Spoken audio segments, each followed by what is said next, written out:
I the a-hole for telling my daughter to go ask her bio family for money? My daughter, 26, is adopted. She started meeting her bio family after she had her son 3 years ago. I never went against her decision to have her bio family in her life. I've always encouraged her to give them a chance, especially her bio mom. But I noticed I was being gradually pushed to the side. Not just me, but the family too. No more Sunday dinners, no more trips, no more pictures, and not even weekly phone calls like we used to have. I figured she was busy being a mom, and she confirmed that, but her Facebook page showed me otherwise. There were tons of pictures of her visiting her bio family, and tons of pictures with my grandson. I realized she was making excuses to skip family time with us to be with her bio family more. Whenever her dad and I brought this up with her, she turned it into an argument in which she'd call us too sensitive or too jealous, or not giving her space to get to know her bio family better. We had one big argument and she never spoke again. After, she said no matter how much love and eagerness we show her bio family's love is greater and more natural. She stayed gone for months until her husband Thomas, who's always been struggling with heart condition, gotten worse. He is in the end stage of heart failure and is required to have an LVAD implant, but my daughter cannot afford it. Lately, she's been coming over a lot to talk about Thomas's condition. We do what we can to comfort her, but she brought up the piece of land we have for my 14-year-old son's education. I refused to even have this conversation, but she kept pushing for us to sell the land and help her get the device. I said I was sorry, but that will go to her brother, who sees me and her dad as his parents, and isn't willing to replace us like she did, and then told her to go ask her bio family for the money. She was shocked, and said that she couldn't believe how conditional my love for her was, and that I care more about being petty than my grandson's future with both parents, not a widowed mother.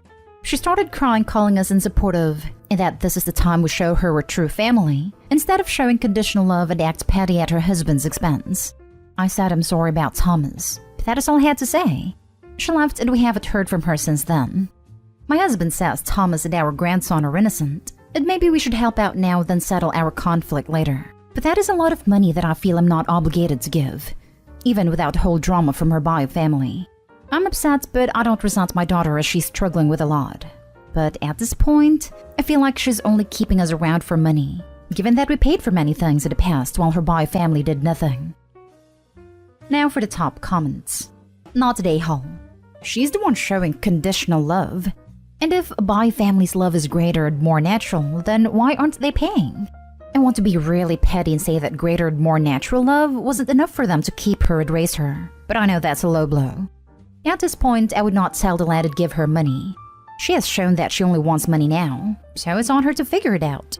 Most states have some form of welfare/social services to help gravely ill people, so she should explore that option.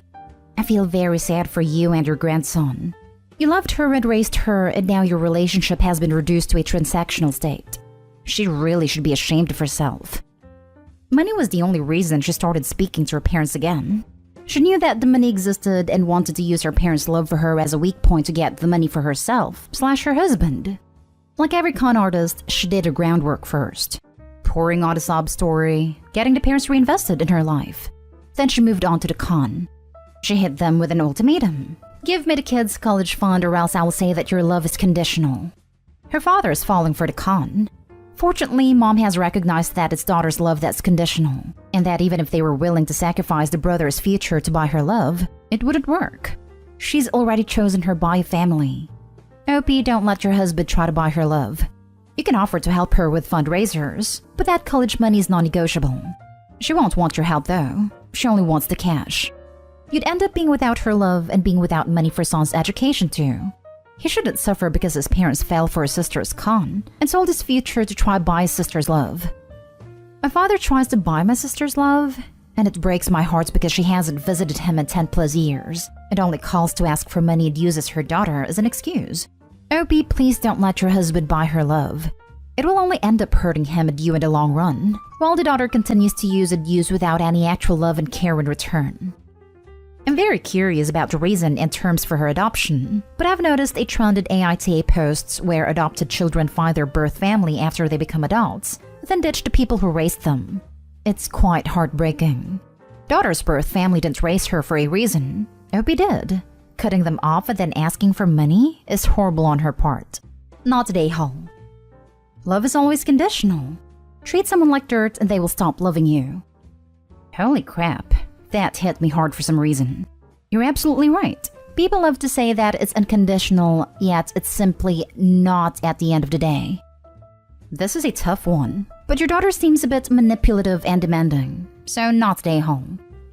Or desperate. Or entitled. Next story is titled, Am I the a-hole for telling my sister her bi family are not on my wedding invite list anymore? I'm one of 5 and we're all adopted.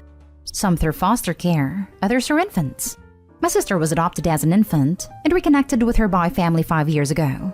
Growing up as the only 2 girls in the family, we were close. And then when she found her bi parents and bi sisters, it all changed. I pulled back a lot when I saw her post about finally having sisters on social media. I ignored her for months. And then when I found the strength to talk to her, I was honest that her attitude around them does hurt me. That being discarded and dismissed as a sister hurt. She apologized, we went to therapy together, and eventually introduced the rest of our family to her bi family. They get invited to family stuff now. And when I got engaged, she asked me if I would invite her bi family. I said sure, if she wanted. That was last year. Wedding isn't for many months yet, so no invites or anything. But my sister started talking about needing a bigger family section, needing to make sure the photographer can get a huge group into more intimate photos. I asked her what she meant. She said with her bio family. I said they weren't being included as family of mine. She told me they should be, but I said no. They were being invited as guests. We then had a fight about it. She accused me of mistreating them. She told me I was rude to them, that I never gave them a chance, and I resented them for existing. I told her no, but that didn't mean I was going to treat them like they're my family. She told me she would, and now she thinks I should. That I should show I don't hold any feelings about the past and what happened. I told her I wasn't willing to do what she wanted, and she told me that makes me an a-hole because it's not good to make her family feel like outsiders, and it shows a lack of love for her if I'm not willing to accept her family as my family. She sent me a long message afterward telling me they're important to her, and that they will always be her family, will always have that extra special connection to her, and that I need to be okay with that. And that it's on me to make that effort because I had a reaction I did when she first made contact and wrote the post. I considered everything and decided it would be better off not inviting them at all because she was never going to let it go. I told her I was no longer inviting them, and she tried to pick another fight with me, but I didn't engage. She told me I was behaving like a child and being an a-hole to her and them. Am I the a-hole? I don't understand her reasoning. Just because those are her bi family and she's close with them, it doesn't automatically make them your family. You already have your siblings and your parents. She really thinks your bi parents are now your second set of parents?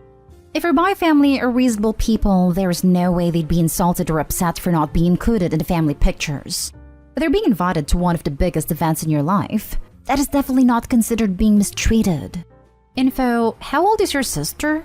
She needs to grow up and do it fast. What on earth is wrong with these people? If I was a part of Opie's sister's bi family, I'd be ashamed of this behavior. Is she forgetting that they're her bi family but not yours? And to take this one step farther, if her bi parents are now your second set of parents, shouldn't they help foot the bill for the wedding?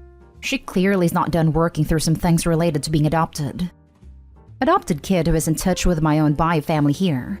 While important to her, this is not her wedding.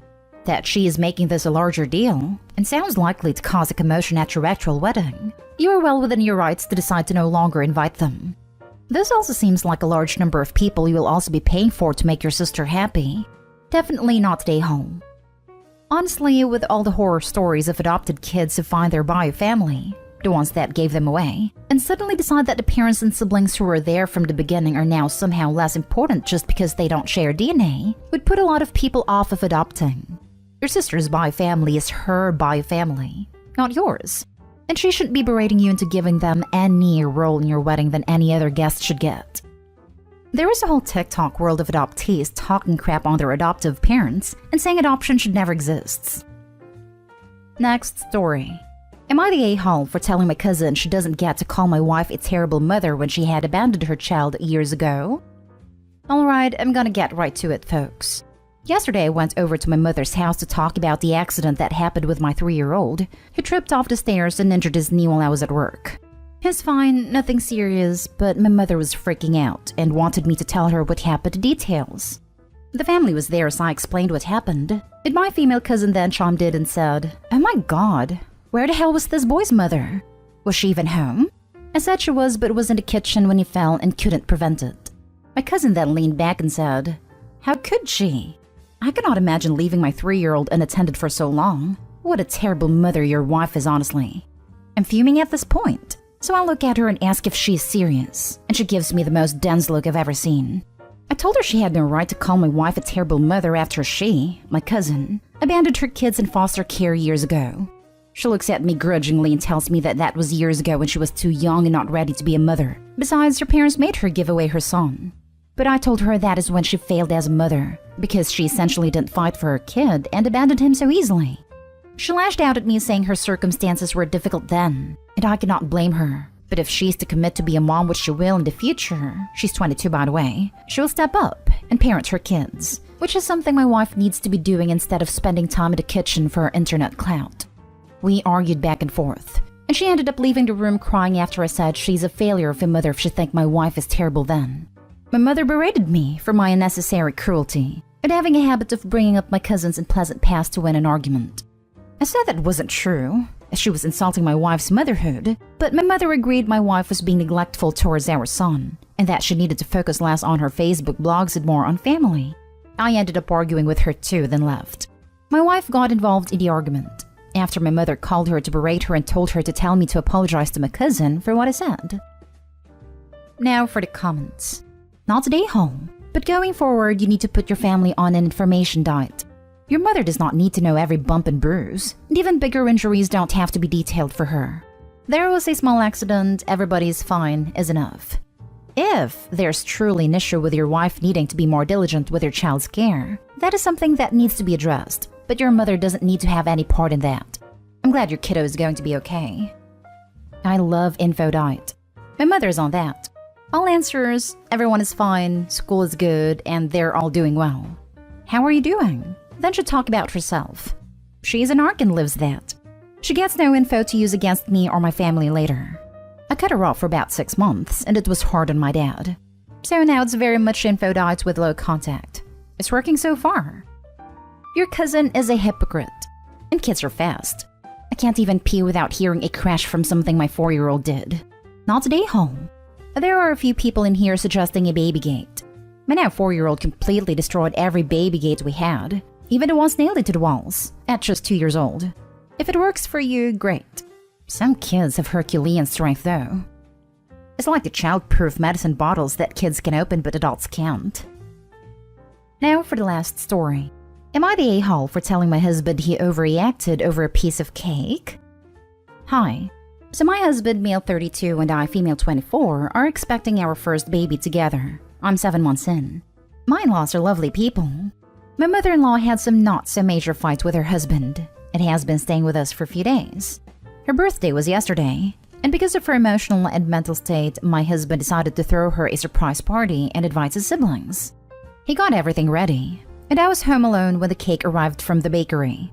To give some info, the cake was big and had my mother-in-law's favorite flavor, strawberry. I asked my husband for some snack as I was craving really badly, but he didn't get them. To be honest, I got a bit tempted whenever I looked at the cake and decided to cut a small piece of it. I didn't think it was a big deal until my husband saw it and flipped out asking why I ruined the cake and cut a piece of it. I said I was sorry but was craving something sweet. He said that was supposed to be his mother's birthday cake, and I embarrassed him by taking a piece of it instead of waiting till the party in just a few hours. I said I should have been the one to handle it if he didn't think I was up to the task, but he went off saying he couldn't believe how childish I was with zero impulse control, to be blaming him instead of checking myself and not being supportive. This made me upset because there were a ton of other stuff he asked me to do and I did it. He kept arguing, saying I just cost him the piece of cake, and an utter embarrassment when his mom sees that I ate from her cake. I looked at him and told him he overreacted over a piece of cake, and asked if a piece of cake was more important than his son, and that I was sure his mom will understand that I took my piece of cake in advance because I really couldn't help myself, but he said this wasn't about me, and I have to just admit I messed up and ruined his work, then went upstairs. I refused to come off the room to celebrate after he told me to stay there, and I explained to his mom what happened, and she didn't say anything, though I noticed she was bothered. He keeps telling me to apologize, otherwise he won't speak to me nor acknowledge my presence in the house. Ask if a piece of cake was more important than his son. Stop trying to manipulate him. Your unborn son did not want the cake. You did. You know good and well that if someone cut a piece of your birthday cake before you even got a chance to see it, you would have a fit. You're the a-hole. For real. That line bothered me the most as it was such a stretch and 100% manipulative. Also, is Opie 5-year-old? Who just can't control themselves around birthday cake and doesn't understand how bad of etiquette it is to take a piece before the person celebrating their birthday even gets to see it. Opie owes some apologies. During my 8.5 months of pregnancy so far and all of my cravings, I've never once thought of myself before others, waking my boyfriend at 2 a.m. for ice cream, eating someone's cake before the event, etc. And my baby is fine and healthy. The fact that Opie attempted to manipulate her husband and guilt him is disgusting. You're the a-hole big time. Reminds me of the Opie who ate the cake her significant other specifically made for her to eat and into Denise's birthday caterpillar cake because, tee-hee, the baby wanted cake. Girl, please. Your greedy, selfish self wanted cake and decided that your wants and needs come before everyone else. Being pregnant doesn't mean your crap doesn't suddenly stink. Honey, you tripping if you think you are not the a-hole here. Apologize and be done with us. Your husband is absolutely right. You lack impulse control and you not only embarrass him, you embarrassed yourself.